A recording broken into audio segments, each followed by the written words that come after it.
I'm a first opinion vet, and I also set up the Grads to Vets graduate scheme to help graduates during their first years in practice. So we've got some top tips for surviving your first years in practice. My top tips are finding the right practice. It's so crucial that you find somewhere that you're happy to work, that there's a team that you feel you can bond with, and really the best way to go about this is on EMS, I would say. If you feel like you've missed that opportunity on EMS, speak to friends. Everyone's been to loads of different practices and they might have a really nice practice that works for you.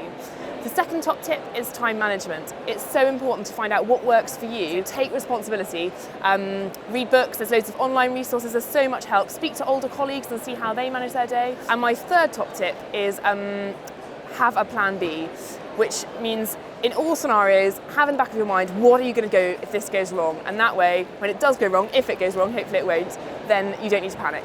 My top tips for your early years in practice are, number one, find yourself a really good mentor, someone who can champion you and help support you on your career journey. Number two, if you're finding it difficult in practice, don't be afraid to speak up, raise your concerns, and even sometimes admit that your first job might not be the right job for you. Thirdly, join the BVA Young Vet Network. It's a great way to network with other recent graduates. And finally, learn how to make a good cup of tea.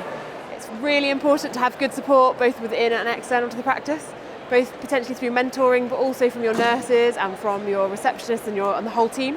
External to practice is also vitally important. It's really important that as well as being a vet, you have a life. You are a mother, a brother, a wife, a sister, a climber, a runner. Those things are vitally important, and you must have food available at all times. Low blood sugar is a disaster for you and for everyone else, so make sure you have good supply of food and drink at all times.